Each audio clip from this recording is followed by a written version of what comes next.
Hello, folks, and welcome back to Marketing Management and Brand Identity in the Music Industry. This week, we're going to be talking about 360-degree deals, or they're also called the all-in deal. As always, folks, you can find this slide presentation on our Google Classroom if you wish to go through it at your own pace. Let's begin. So, remember last week we talked about advances. Okay, remember, you want to get as much as you can up front in an advance because typically musicians aren't going to be making a whole lot of money simply from their royalties. And so you want to get that kind of upfront money, that chunk of money that you can put in the pocket, go to Disneyland with, and that's yours. Nobody can touch that, okay? So get as much as you can up front in an advance. So, 360-degree deals. They're also called the all rights agreements. So, in the last century, recording companies signed artists to record agreements that were primarily giving them earned income that is strictly based on the sale or the use of the artist's recordings. That's how labels made their money, selling or licensing out the use of those sound recordings, typically in the form of CDs. Recording companies then had to look around for other sources of income to make up for those losses. Income other than the sale and use recorded and the use of recorded sounds was something that these labels and artists were now really truly thinking about.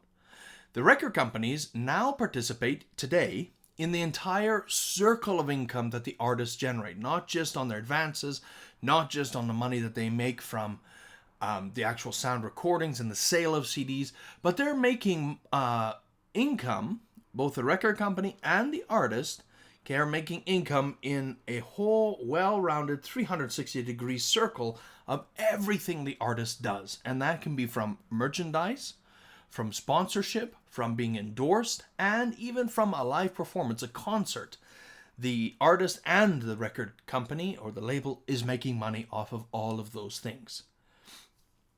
And it's usually about between 10 and 25% of everything that the record company makes. Now, across the board deals. So there's 360-degree deals and across the board deals. They are very similar. The terms are interchangeable. Okay, an across the board deal is a deal where the production company, of an unknown artist would sign the artist to a number of agreements. So we have the recording agreement, which is very standard, right? The musician, the artist is singing and recording in the studio.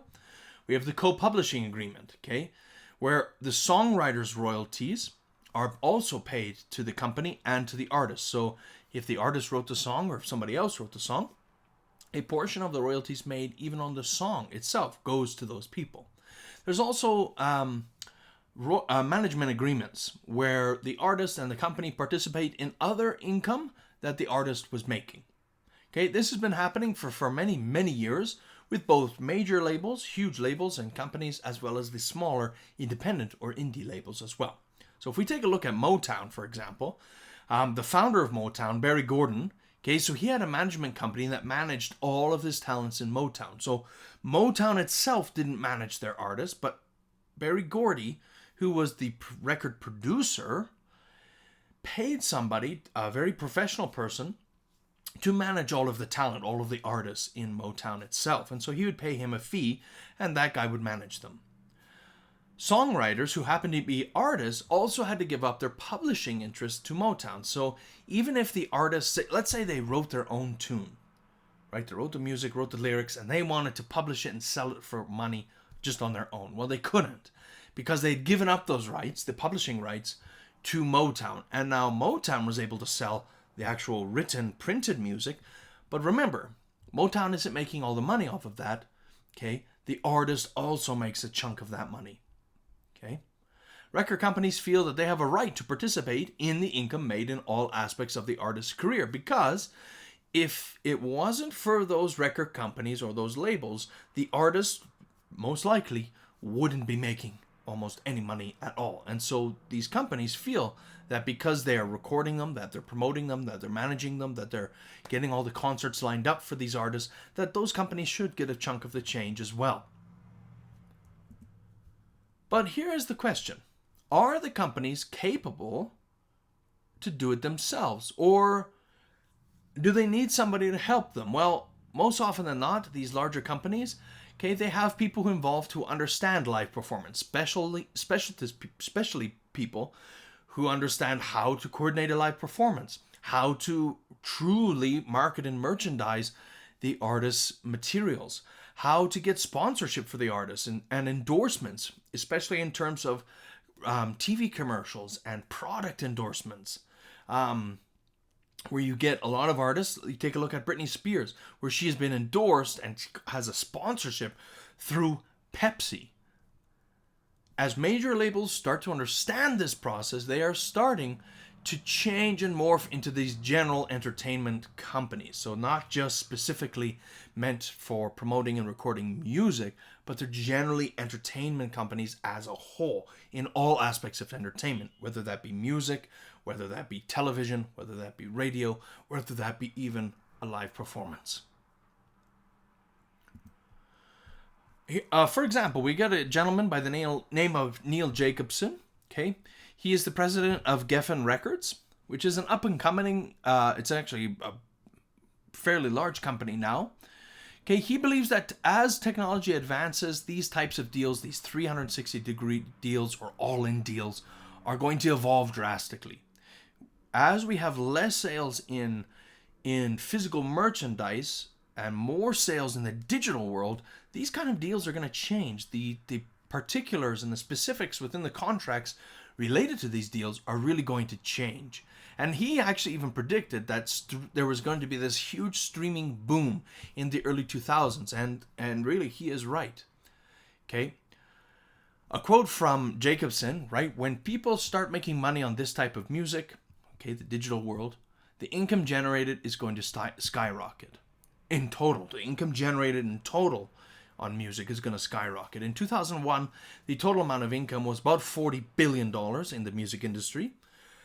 By 2020, by the end of this year, Jacobson believes that the industry is going to be worth and make $70 billion, which is insane. We also get this gentleman, Richard Blackstone, huge name in the music and entertainment world. Okay, he's the worldwide chairman and CEO of Warner. That includes the music side and the film side as well.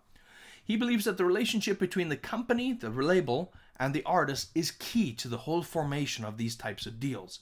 Right? There needs to be give and take on both sides. Both parties, the company and the artist, need to work together to come up with a really fair deal between the two. However, he did mention that there's points in time when the company and the artist are going to butt heads. And typically this is around the ownership and the control of specific aspects of the artist's life and the recordings, right?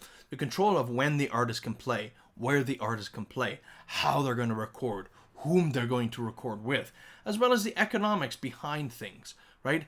As the economic market dips up and down, the deals don't really change, but the labels try to change the deals based on how the market is doing. For example, as the sale of CDs went down, the amount of money made on CDs also went down naturally, but the record companies still wanted a specific amount of money based on the fact that they're selling any type of CD. And is that really fair? I don't know. That's up for you to decide.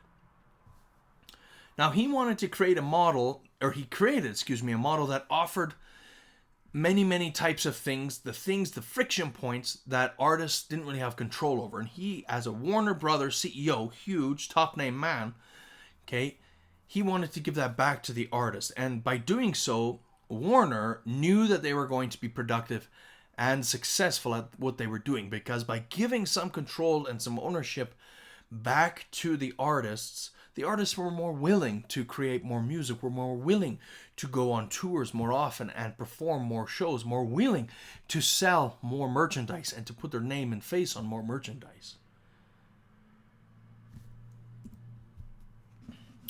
If you want to know a little bit more about 360-degree deals, okay, Take a look at Sarah Karubian's article. It's titled 360-Degree Deals, an Industry Reaction to the Devaluation of Recorded Music. Devaluation meaning the drop in value, the drop in price and what it is worth. So I'll post this to our Google Classroom. Take a look at this link, and that's if you want to know a little bit more.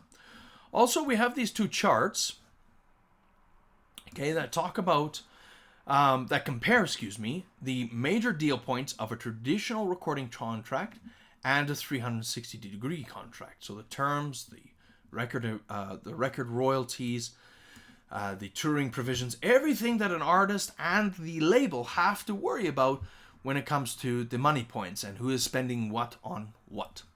Okay, and on the right here we have a comparison of reported terms of 360-degree deals, so how long these deals last, okay, for artists at different levels of success. So you have your new artists like Paramore, okay, your established artists like Korn, and then your superstar type artists like Madonna. Okay, and it goes through, I've created these tables based on their terms, their royalties, the touring provisions, so what they have to abide by when on tour, the recording fund, so how much money is in there to record, how much was the upfront fee, how much do each of these groups, each of these artists receive upfront as an advance. Remember, you want to get as much as you can through an advance as possible. All right, folks, that's everything I got for you for today. Thank you so much for listening. As always, if you have any questions, feel free to email me anytime. And you can find this PowerPoint again on our Google Classroom. Don't forget to answer this week's discussion question based on the 360-degree deal or what we typically like to call the all-in deal. All right, folks, thanks very much. Have a wonderful week ahead.